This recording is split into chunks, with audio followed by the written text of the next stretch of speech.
Hi, I'm Josh. Hi, I'm Cody. Jesse. David. And today we're going to be talking about next-gen consoles and big rumor that's been going around. And one of the things that's coming up is here on February 20th, we're actually going to get a conference from Sony Entertainment talking, hopefully, about the next PlayStation. Oh yeah. Oh yeah. But what we're going to be talking about today is this huge rumor that's been going around about whether or not these next-gen consoles are going to be blocking used games.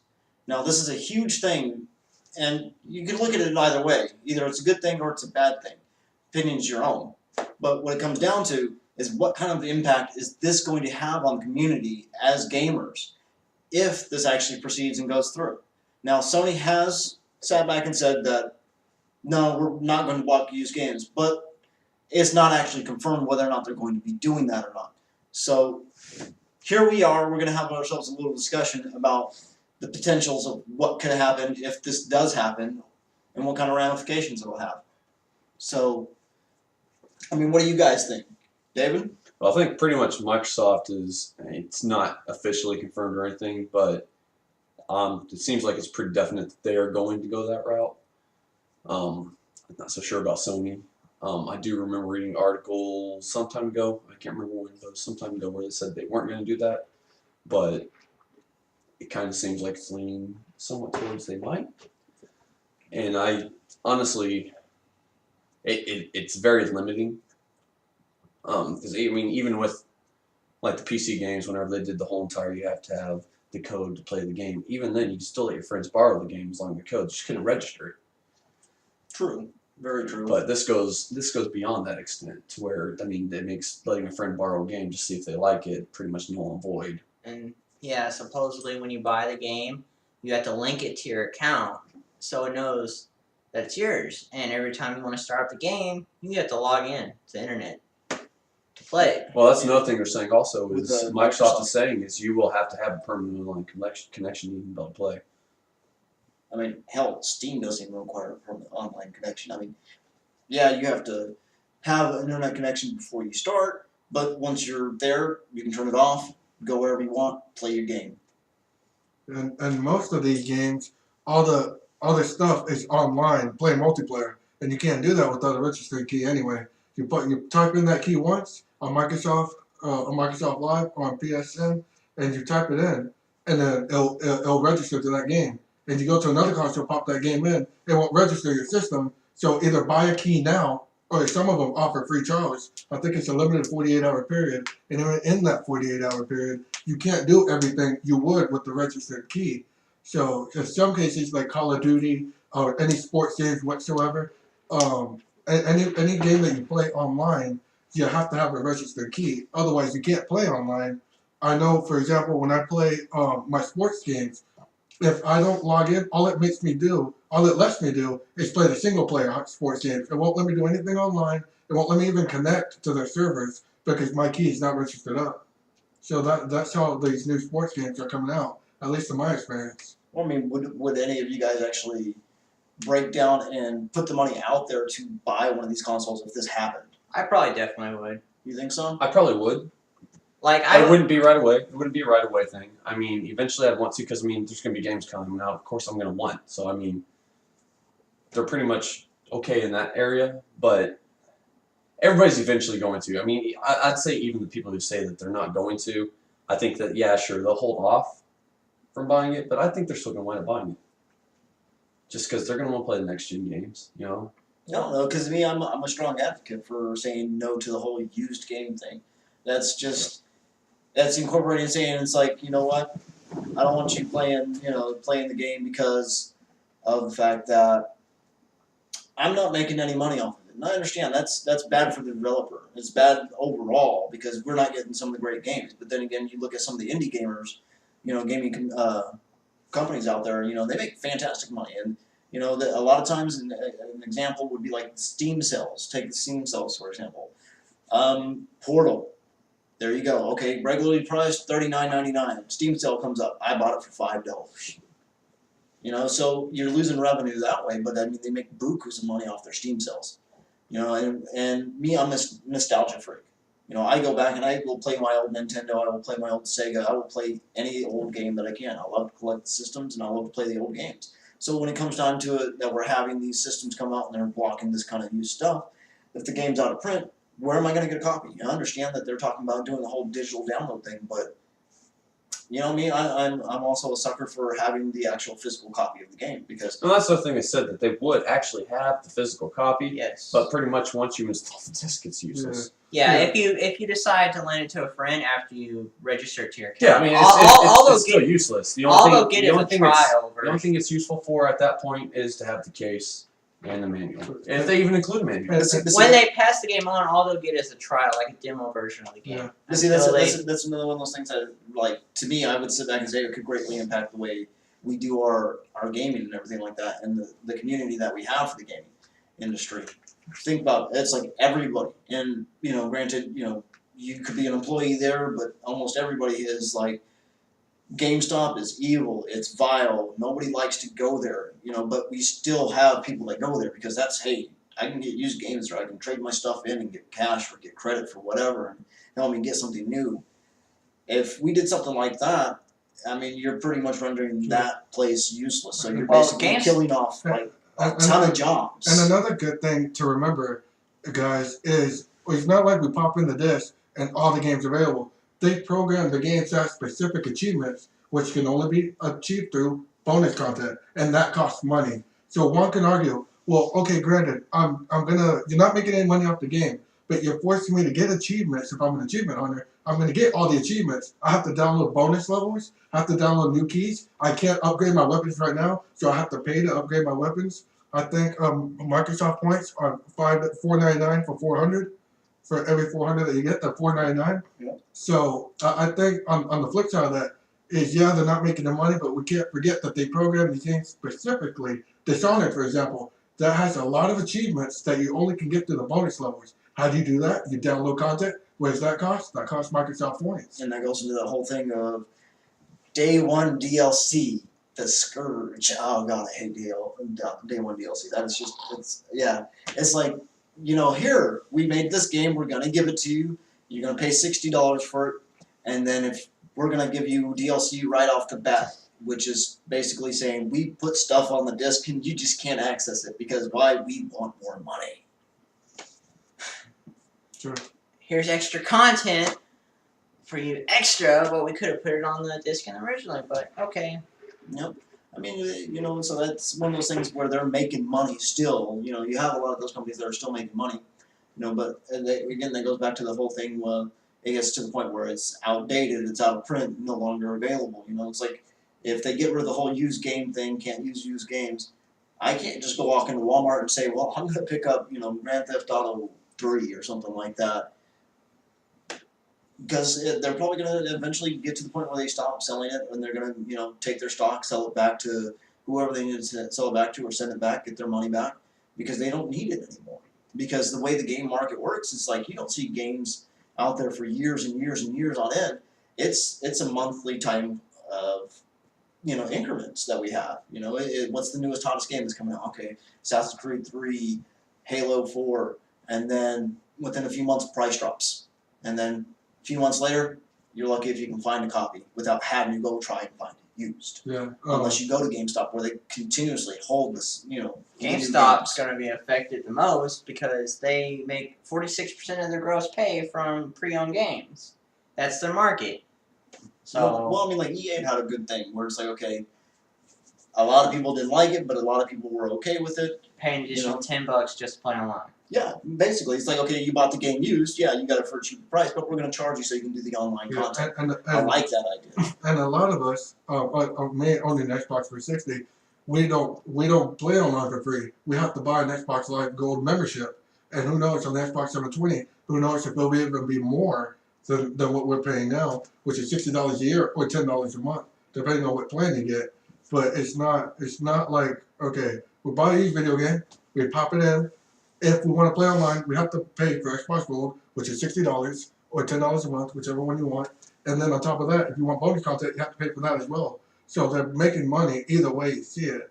Yeah. In my point of view, Yeah. there's no way they're not going to make money unless you just pop in your games and you can go through the single player mode all day which is boring to me. I don't, you know. Well, I think part of this also kind of stems from a fear of the whole entire console gaming diminishing due to social apps and iPhone apps. I think this might be part of the fear, part of the reason I'm doing it. I still think, I mean, granted, I think they're probably mostly doing it with profit. I mean, that would be stupid to argue against that. I mean, you look like companies like Blizzard. I mean, Blizzard used to be a consumer based, it's fan based, community. Now I wouldn't really say that so much. It's turned into a profit organization. That's As somebody who played WoW for years and years and years on end, yeah, I mean, microtransactions out the wazoo. And it got to the point where, honestly, I felt like they stopped caring about the gaming community and more about how much money are we making. Yeah, I mean, And it really did feel like that. And there's a lot of companies out there that I feel are like that with that thing. And it makes it to where you don't feel comfortable with it. But granted, like again, GameStop did a little survey of their own where they sat back and had a questionnaire out there, and about 60% of the people that they had the questionnaire, fill out the questionnaire, they said they would not buy the new consoles if used games are blocked, simply because of, like again, you have those other people where it's like, I don't want to get the game right now, or I don't have the money to get the game right now, brand new, and it's going to stay, however, whatever price for such and such time. Well, if I can find a used copy, it's going to be cheaper for me, and I still get to play my game. So pretty much you have to really be determined to want to play that game because Yeah. you're going to own it once you buy it. I mean, how long ago that World of Warcraft Mist of Pandaria came out? Maybe less than a year. And I saw a couple months. September. September? September of Okay. 2012. And I saw the collector's edition on the clearance rack at Walmart, just down the street from here. I mean, it's like it's the people that paid $100+ for the collector's edition now it's reduced for $69.95, $10 more than the original copy would cost. And this is a collector's edition. I mean, it's just that's the way it goes. I mean, but then you also have like GameFly. GameFly would be one of those companies, unless they get to the point where they wanted to really put some data onto their discs and say, because they can do regional types of coding where it's like, okay, well, if we gave a disc to GameFly, they could sit back and let anybody who borrows the game play it, and then, but one of those things is you have a lot of people who would rent a game from GameFly. Well, I like this game, I'm going to keep this game and I buy it. So now they have an encoded disc where they can pretty much take it and sell it and put it anywhere that they want. So that kind of defeats the purpose. But like if they end up doing something like that, they don't want to fork out the extra money to put that kind of data on a disc because that does cost money. Then you're putting another company out there right there. GameFly. GameFly would be out of production. They would not be able to do what they do. I think this would help expand the life cycle of the generation right now. And I think this might also be a window for the other systems that are coming out, such as Ouya, and Valve's coming out with their own system, and the Vita, no Vita. I mean, this is an opening for many consoles coming out. Yeah, I mean, like NVIDIA has the Edge, or Razer has the Edge. I'm sorry, NVIDIA has theirs. You have the Steam box coming out. I mean, you got all of those coming out, and a lot of them are doing the whole online type of thing. Because most of those, the ones that were just now mentioned, most of those are pretty much you're not using a physical copy of the game anyway. You're doing a digital download. So let me ask you guys another question, going on the same topic. So do you think this will affect when we buy new games as far as the next generation consoles, or if we buy the next generation consoles, and if we choose to be a part of what their product is selling? Oh, it's going to be both. I think it would definitely be both. I mean, the whole entire buying a collector's edition of something is kind of seem a little bit far less important. Because I mean, you'll buy a collector's edition not only for the discs. I mean, you want the disc, of course, too, but all the stuff that comes with it. But there's no point to having a disc. I mean, why even bother with the collector's edition of something? Mm-hmm. Unless they ship you just a collector's edition with no disc and you just have a digital download for it. Also it will affect when people will buy it, because I mean, if you can't return the game and get at least part of your money back or exchange it for another game, you're going to wait until you see what other people think about it, at least, more than likely. Right. Well, see, I mean, does that, that also entails the whole thing. It's like, since if you take the time to lock used games, does that affect how our games are made too? Because yeah, you want to play the next game, and there's been plenty of times when I've been like, man, that game looks awesome. Game looks fantastic, and I buy the game, and I'm like, I made the worst decision in my life by picking this game up. Yeah, And pretty much now I'm stuck with it. If we do the whole blocking, all that kind of stuff, and it really kind of, in my opinion, makes a hindrance right there too. Yeah, okay, It's like, maybe somebody else like it.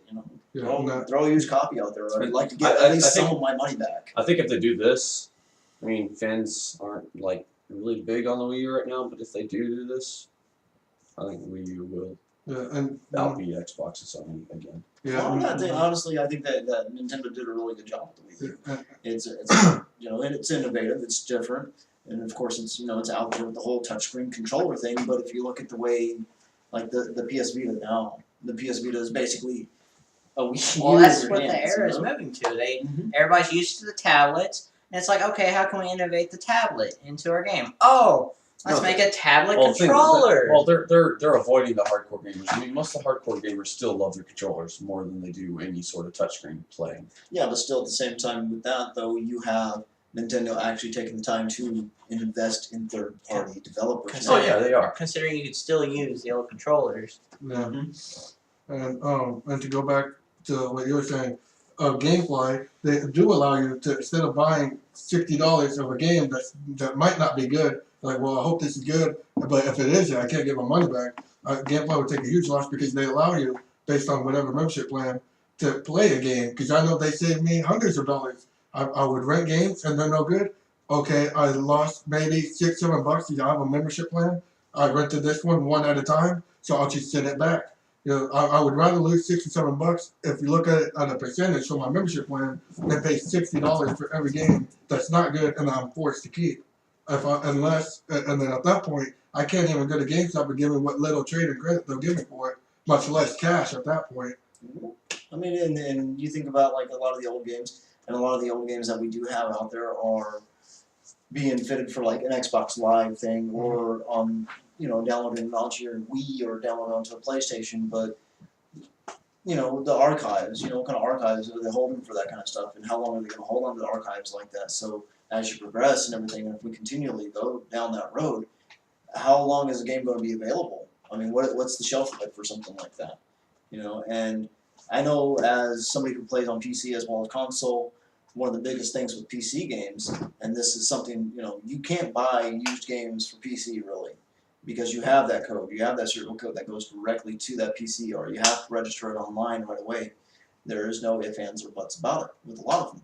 And you have a huge community out there that take the time to develop hacks and put it out there for anybody to be able to get to just pirate the game. So honestly, I think if they do something like that, it's going to help to push that forward and make people want to just pirate games instead, because they're not going to want to have to deal with all the hassle of shelling out that kind of money for something that they're iffy about. And a lot of things we have to consider too with these registration keys. If I buy a used game or a new game and goes with the registration key, I register it or whatever, does that limit me to the time I can play that game? Or maybe will I have to buy another one?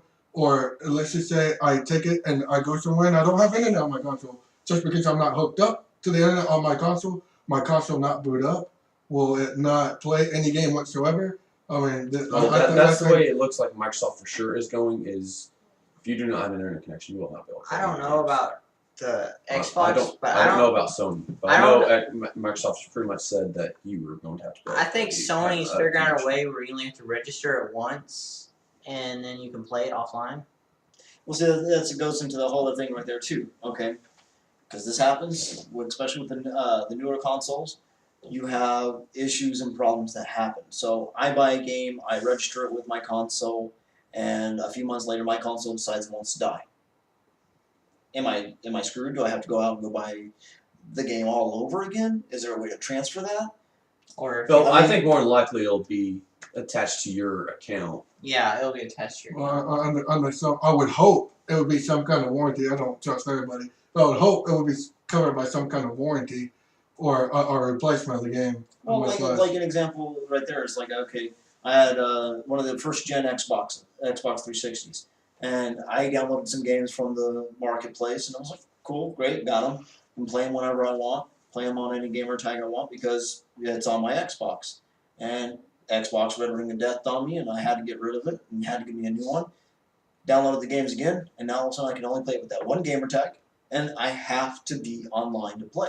So to me, that's like not as fun because there's a lot of times when it's like my wife might be doing something on the internet, and I don't want to play online because I don't want to tear down bandwidth or something like that. Or I went over to my cousin's house or something like that, took my Xbox, and they don't have internet for whatever reason, and I can't play the game that I want to show him or show her because I don't have internet. You know, to me, that's kind of like the way I see the whole blocking the use. They're dictating when and where we can play our games, and most importantly, if we can play their games. Exactly. So Exactly. I don't know about everybody else, but I'm pretty sure I'm gonna keep the generation console right now, and possibly get the next generation console eventually. And because I don't want to miss out on an opportunity to get a hands Yeah, on I'd say I'm more than likely I will wind up buying the next gen regardless. Which I guess I'm betting that's where they think they're safe. Is there's going to be plenty of good games that people are going to want to play regardless. So people will. I mean, it may take a little while. I mean, I think if they go this route, I mean, people aren't going to be like right out the door, It's not except for gonna little be- teenage brats maybe Yeah. crying to their mom and dad to buy them a new console. I mean, I think any sensible adult gamer is going to wait. Oh yeah, definitely. But I think in the end, it's still not going to hurt them that much. Like up 'Cause, I mean, until- I'm going to want to play new games. Yeah, but I mean, do you think it's going to affect the gaming community itself? Oh yeah, Oh, it yeah. will. I mean, like, so- I mean, It do you will. think it'll make a major impact on the gaming community? You know, I mean, It, It's something like it'll that. change the way we play. It'll change the way we decide to buy games. I mean, I remember when I was younger, you know, I'd go to the store, I'd browse through all the games, and I'd just pick random games out for the hell of it. Because just cool art cover or cool description on the back. It's definitely going to change people doing that. That's for sure. yeah, I think mean, about how people many, don't even do that a whole lot these days, but it's going to get even worse. yeah, think about how many times you got screwed over because man, that box art is awesome. Crap. Yeah, but I mean, he wasn't paying that much for them. I mean, I didn't go to like the new $60 games. I'd go and browse through like the used section. I mean, you're not going to do that. No, obviously not. And as far as those go, I think they're considering. Well, it's not if they buy it; it's when. As far as for me personally, I won't buy it for like at least a while. It'll be a minute before I buy it because I don't want. It's like with anything. When the new phone comes out, you don't buy the first 10.1 whatever phone. You wait for the updates or whatever because they probably can have bugs more likely than not. So it will be for me personally anyway. It'll be a good minute. Probably 2 or 3 years. Yeah, but also you before I have to buy it. realize that if you don't buy that very first 10.1 version, that the updated version that actually works right probably won't come out. Maybe. We'll have to see. Well, anyway, let us know what you think about this. Are you for this? Are you against this? Let us know in the comment section below. Hit that like button. Hit that subscribe button. Share this with your buddies. Share this with anybody that you can that's a gamer. Because we want to know. What do you think? What do you think? Also, don't forget to follow us on Twitter, like us on Facebook. Y'all have a good night. Out.